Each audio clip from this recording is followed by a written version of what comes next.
রোববার আজকে আমার ঘরে গেস্ট আসবে, গেস্ট মানে আমার শাশুড়ি মা আসবেন, তার জন্য রান্না হচ্ছে। এই যে কাঁকরোল ভাজতে দিয়েছি, কাঁকরোলটা একটু কড়া কড়া ভাজবো, কারণ আমার শাশুড়ি মা মানে মামুনি খুব ভালোবাসে কড়া কড়া ভাজা।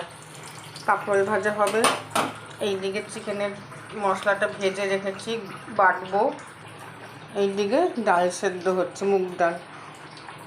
এটা সেদ্ধ হলে এটাকে সম্বার দেবো জিরে আর শুকনো লঙ্কা দিয়ে, তার মধ্যে একটু কাজু কিশমিশ দেবো। আমার ডাল হয়ে গেছে, কাঁকরোল ভাজা হয়ে গেছে, চাটনি হয়ে গেছে। এখন চিকেন করব। চিকেনের আলুটা ভাজা হচ্ছে।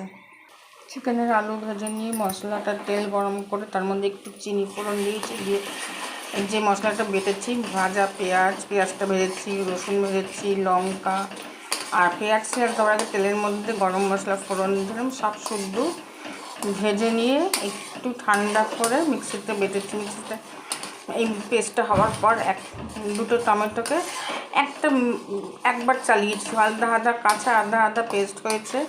এবার এটাকে তেল দিয়েছি, দিয়ে এবার মশলাটা কষাবো। একটু তেল ছাড়লে এর মধ্যে নুন হলুদ সব মেশাবো।